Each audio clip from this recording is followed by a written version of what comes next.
Chers internautes, bonsoir et bienvenue à cette édition, le sommaire. Ce 20 février 2024, le secrétaire exécutif de la mairie de Cotonou a procédé à sa 7e visite sur les chantiers en cours couverts par la municipalité. Le point dans cette édition. La France appelle le Rwanda à cesser tout soutien au M23 et à se retirer du territoire congolais. Sport dans cette édition, le test de détection au centre de perfectionnement de Misérité est reporté par la Fédération béninoise de football.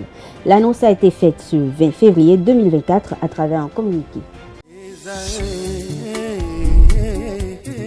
L'École supérieure d'administration, d'économie, de journalisme et des métiers de l'audiovisuel ESAE offre de nouveaux challenges pour l'année universitaire 2023-2024. Étudiantes et étudiants, parents d'élèves nouveaux bacheliers, ESAE, c'est la garantie d'une formation de qualité à des conditions très avantageuses. À Gbedjromede, à Papa, à Boumekalavi et Parakou, inscrivez-vous en administration générale, administration du travail et de la sécurité sociale, trésor et finances publiques, impôts, diplomatie et relations internationales, journalisme et métiers de l'audiovisuel, gestion des marchés publics, planification et développement local, sciences économiques, sciences juridiques et toutes les filières des sciences de gestion. ESAE vous offre des bourses, demi-bourses et de réductions pour les premières inscriptions dans toutes ces filières. Waouh! En licence 1, 2 et 3 et en master, bénéficiez jusqu'à 50% de réduction sur tous nos sites. N'est-ce pas génial? Infoline. ESAE Gbedjromede, 3e rue à droite en quittant le carrefour Le Jador pour la BIBE Jéricho ou au plus 229 90 93 65 21 98 98 14 00 à Kpakpa au plus 229 52 88 33 33 à Boumekalavi au plus 229 52 88 44 44 Parakou au plus 229 52 46 12 12. ESAE, l'excellence à un nom.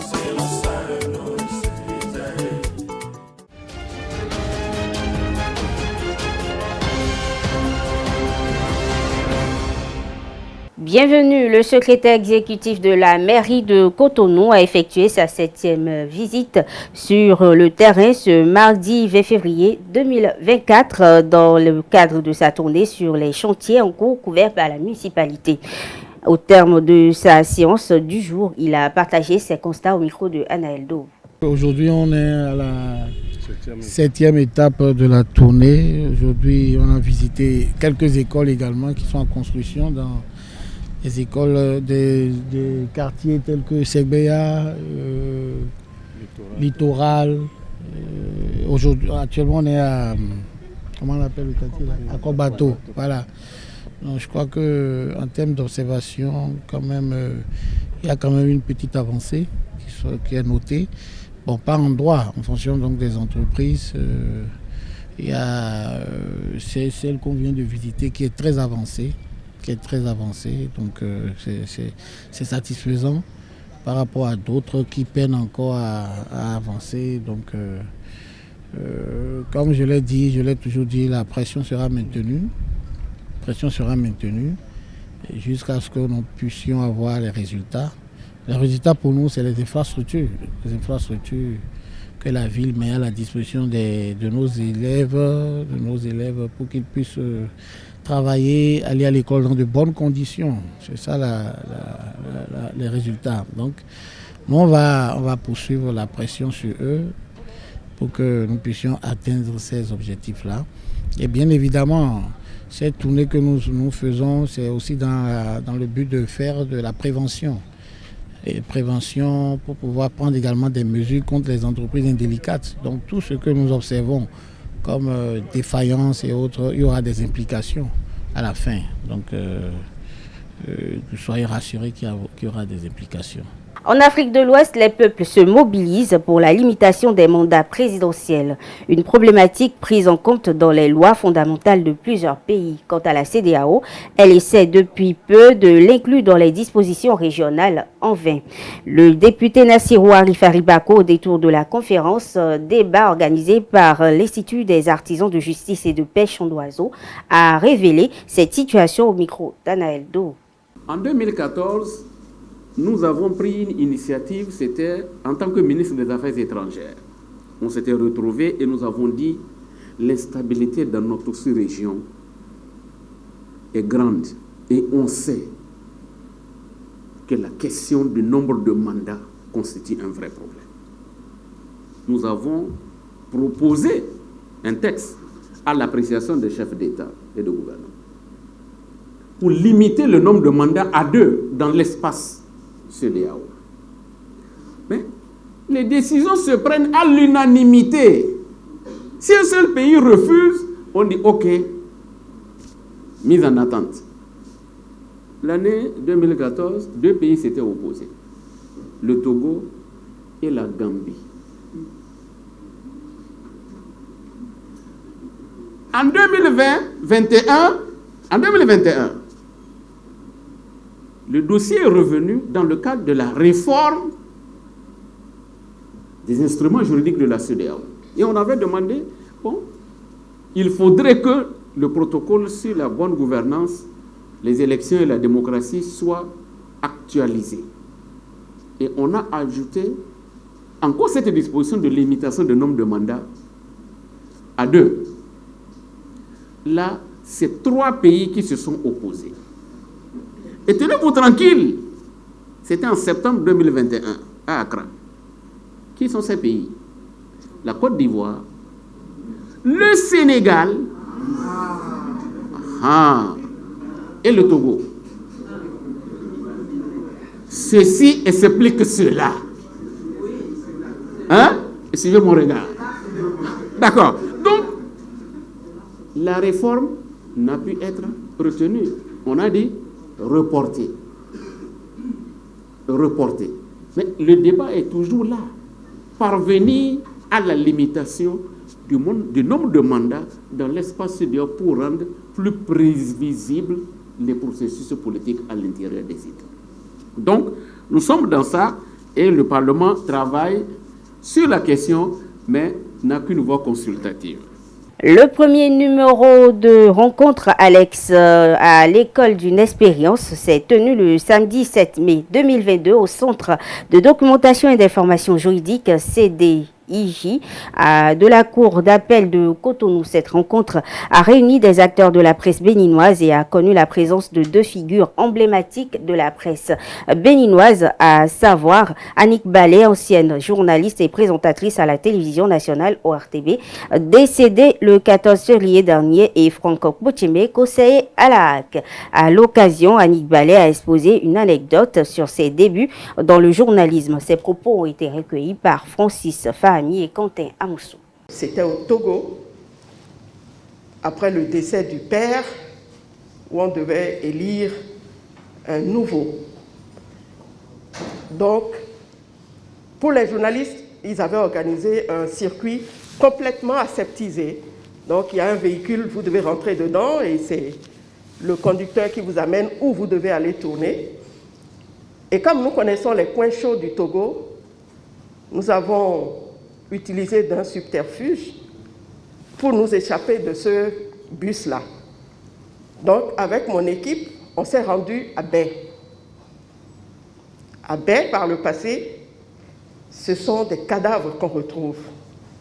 Ce sont des bastonnades. Ce sont des déversements de soldats dans ces zones-là. Et donc, nous voulions aller voir comment est-ce que les populations se comportent pendant cette période dans cette partie du Togo. Il faut signaler déjà que la veille, on a coupé l'Internet dans notre zone. Vous ne pouvez pas appeler, vous ne pouvez envoyer aucun élément. Et donc, nos premiers reportages, il a fallu trouver un taximan pour lui confier à la frontière, lui donner de l'argent pour qu'il envoie nos éléments. Donc, est-ce qu'on a été identifié? Je ne peux pas vous le dire, mais toujours est-il que nous étions un peu ciblés. Quand ils ont remarqué notre absence, ils se sont mis à nous chercher. Nous nous sommes retrouvés sur le terrain avec le reporter de TV5. On était les deux à Baie, où on a vu les soldats voler des urnes, enlever les urnes, partir avec. Donc, nous étions les seuls à voir ces images-là. Et en évoluant, on s'est retrouvés nez à nez avec les chars. parce que la population s'était déchaînée. Et donc, vous avez le char en face, au milieu, mon caméraman qui filmait, et la foule qui était prête à lancer des pierres, en tout cas tout ce qui lui passait par la main. Donc, je me retourne vers la population, je leur dis vous arrêtez, et je me retourne vers celui qui est dans le char, ils étaient deux. Je dis, ben, on ne passera pas, ou vous marchez sur moi, et vous allez les tuer, ou vous nous tuez tous. Et ce sera ça. Donc le caméraman aussi, il s'est mis à filmer. Je crois que ça a été un peu dissuasif. Ce soir-là, ils n'ont pas tiré, ils ont fait demi-tour, et ils sont partis. Et nous sommes rentrés. En revenant à Cotonou, on a fait un tour à leur CENI en ce moment-là. Et quand ils nous ont vus, ils ont dit, mais qu'est-ce que vous foutez encore dans ce pays? On a pris la route. Non loin de la frontière, avant de monter sur le petit ponceau, on a arrosé notre véhicule d'essence. On pouvait y passer. Donc, il a fallu discuter, les convaincre de ce que si nous ne montrons pas ce qui se passe, personne ne pourra les aider. C'est une belle expérience dans la vie d'un professionnel, mais c'est aussi risqué. Je ne sais pas qui vous l'a raconté, mais c'est vrai que c'était des moments assez passionnants, où on a la peur au ventre, mais quand vous êtes devant ou en situation, vous oubliez parfois la peur, mais vous avez envie de ramener ce que d'autres n'ont pas eu. Donc vous avez le scoop. Pour rappel, Annick Ballet est décédée en France le 14 février dernier des suites d'une maladie. Poursuivons cette édition. L'ancien directeur administratif et financier de la Haute Autorité de l'Audiovisuel et de la Communication et son assistant ont comparu devant la Criette hier lundi. Ils reprochaient des faits supposés d'abus de fonction dans le dossier de rétrocommission dans 2 marchés publics. Il s'agit de marchés publics relatifs à la maintenance d'appareils informatiques. Ils auraient entre autres exigé et reçu 4,7 millions de francs CFA sur 2 marchés respectifs de 5,3 millions et autres. Le parquet spécial près la Criette a requis 10 ans de prison contre eux. Il faut noter que le délibéré est renvoyé pour le 18 mars prochain et les accusés sont en détention depuis le 13 octobre 2023 et retournent donc en prison en attendant ce délibéré. Un sexagénaire conducteur de taxi moto séjourne désormais en prison. C'est pour avoir tenté de vendre son petit-fils âgé d'environ 1 an. Le concerné a été interpellé mercredi 14 février dernier par les éléments du commissariat de l'arrondissement de Révier après une alerte. Selon la police républicaine, il a contacté un de ses amis lui demandant de chercher un client en vue de vendre l'enfant pour des pratiques occultes à un montant de 10 millions. Et c'est l'ami qui a alerté le commissariat de l'arrondissement de Révier. Une fois interpellé, le sexagénaire a été retrouvé en possession du petit garçon et a reconnu les faits lors de son arrestation. Il a été présenté au procureur de la République près le tribunal de première instance de 2e classe d'Abomey-Calavi. Le conducteur de taxi-moto a donc été déposé à la prison d'Abomey-Calavi le 19 février 2024. Le divorce est la rupture officielle d'un mariage civil ou religieux liant précédemment 2 personnes ou plusieurs en cas de polygamie. Dans la société africaine, les femmes divorcées sont souvent indésirables par certains hommes. Et interrogés sur le sujet, quelques-uns parlent de peur ou de méfiance. Ils sont au micro de Quentin Amsou. J'ai peur de la femme divorcée parce que je ne sais pas ce qu'elle a fait là-bas pour divorcer. Et même si tu la demandes, elle va essayer de te dire quelque chose. Elle va créer quelque chose pour te dire, pour que tu saches que ce n'est pas elle qui est l'accusée. Mais voilà que toi, tu n'as pas l'opportunité ou bien l'occasion d'aller dans son et belle famille pour demander ce qui s'est réellement passé. Dans ce cas-là, aucun homme ne peut accepter que telle femme soit avec Jacques et demain avec Paul. À 80%, ce n'est pas de leur volonté. Si ce n'est pas que c'est naturel, inné en eux, en elles, soit c'est provoqué de leur vivant, soit c'est surnaturel, ça arrive comme ça. Parce que quand ils ont fait, puis leur mari les a abandonnés. Tu n'as pas l'occasion, en tant que nouveau mari, d'aller chez son nouveau mari, chez son ancien mari, pour demander ce qui s'est passé pour qu'ils se sont divorcés. Donc, dans la peur de tomber dans le même problème, ou soit dans le même cas, pousse les hommes à se retenir un peu des femmes mariées. Aujourd'hui, ce n'est pas les femmes divorcées. Lorsqu'une femme a la crainte de Dieu, elle doit savoir qu'elle doit être soumise à son mari et que le mari doit aimer sa femme. C'est cela. Et on ne constate pas ça dans les sociétés africaines. Et puis, on croit que lorsqu'on quitte Jérémie pour aller vers Paul, on peut faire ce qu'on veut. Ce n'est pas ça. Il y a même certains hommes qui n'ont pas le destin de garder une femme dans leur toit. J'en connais même. Il essaie de construire pour la femme ailleurs. Lui-même, il est ailleurs. Il n'a pas une femme. Hein. Et chaque semaine, il fait le choix de la femme qui viendra rester. Tu viendras faire le week-end avec lui. Le dimanche soir, tu pars. Le week-end prochain, c'est comme ça. Il fait parce que le phare lui a interdit de garder la femme chez lui. La Bible m'a décrit. Il y a des garçons qui sont comme ça. Ils vont se marier avec 1, 2, 3 femmes. Il faut les accepter tels qu'ils sont. Vous voyez, comme ça, je crois qu'il aura la paix. Ce n'est pas qu'elles ne sont pas belles, ce n'est pas qu'elles ne sont pas aptes pour la reproduction, mais il y a la conscience humaine qui pousse les hommes à se retirer, et c'est après des enquêtes, si les enquêtes sont révélées, qu'on peut s'engager. Spiritualité. Dans cette édition, l'être humain est parfois confronté à des blocages dans sa vie quotidienne. Ce qui l'empêche de réaliser certains de ses projets. Que faire pour y remédier à cette interrogation, a répondu le guide spirituel Florent Avocan au micro de Jacques Marion d'Almeida.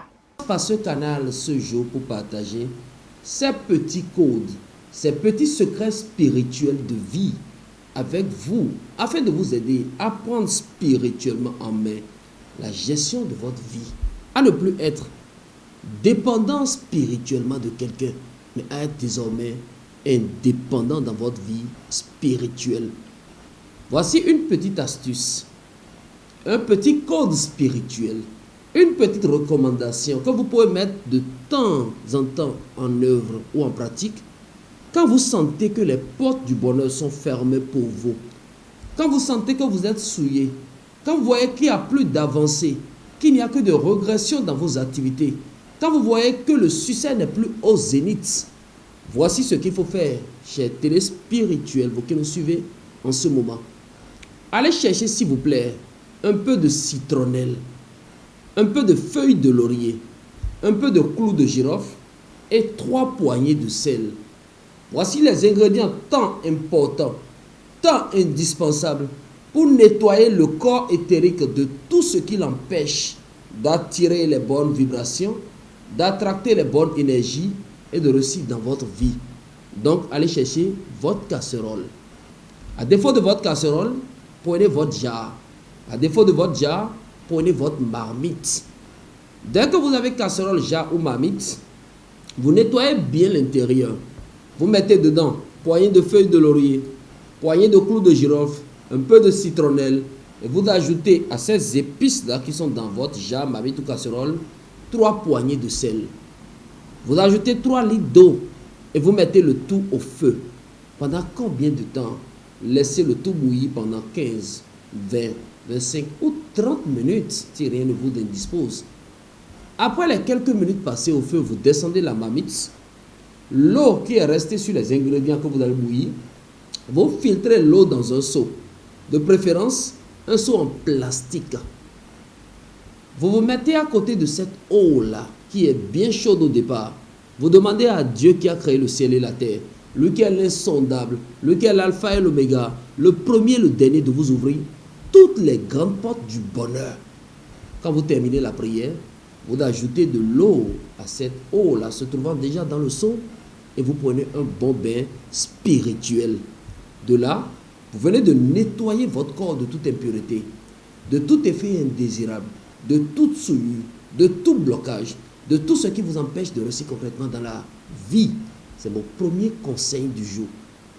Hors du Bénin, le ministre français des Affaires étrangères a appelé ce 20 février le Rwanda à cesser tout soutien au M23 et à se retirer du territoire congolais, se disant très préoccupé par la situation dans l'Est du Congo, dans le Nord Kivu et en particulier autour du Goma et de Saké. Le communiqué ajoute que les atteintes à l'intégrité territoriale de la RDC et la situation des populations civiles sont inadmissibles et que le M23 doit cesser le combat immédiatement et se retirer de toutes les zones qu'il occupe. Dans le même texte, Paris estime que les forces armées de la RDC doivent cesser toute collaboration avec les FDLR, mouvement issu des milices ayant commis le génocide perpétré contre les Tutsis au Rwanda en 1994.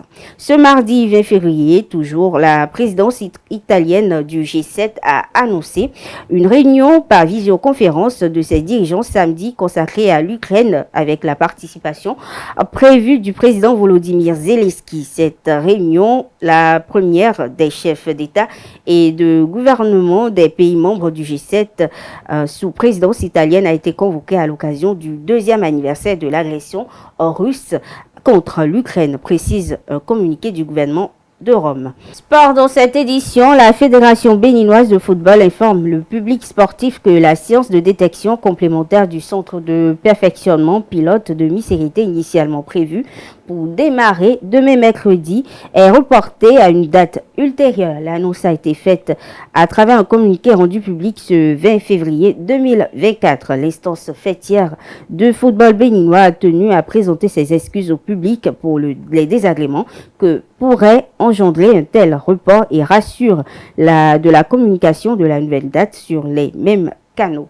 Toujours sport dans cette édition, les U15 ont rendez-vous en avril prochain au Zimbabwe pour la Coupe d'Afrique scolaire, tandis que les U18 se préparent pour la Chine en mai 2024. Benoît Dato, ministre des Sports, est allé doper le moral de ces jeunes représentants béninois, mais aussi pour voir le travail de préparation qui se fait sous les ordres du coach Séverin Danra. Je vous invite à suivre un extrait du message du ministre des Sports devant ces jeunes joueurs. Nous, notre partition, nous sommes en train de la jouer là, à travers ces regroupements. Et vous aurez de meilleurs regroupements si nous avons les meilleurs résultats. Nous avons signé des partenariats avec des pays aujourd'hui rien que pour vous, rien que pour ces programmes-là. Donc les campements à venir, les regroupements à venir pourront se dérouler assez facilement dans d'autres pays, dans de meilleures conditions. Et d'ailleurs, je m'en vais vous dire qu'au niveau des classes sportives, dont vous êtes la résultante, il y a une évolution à ce niveau-là.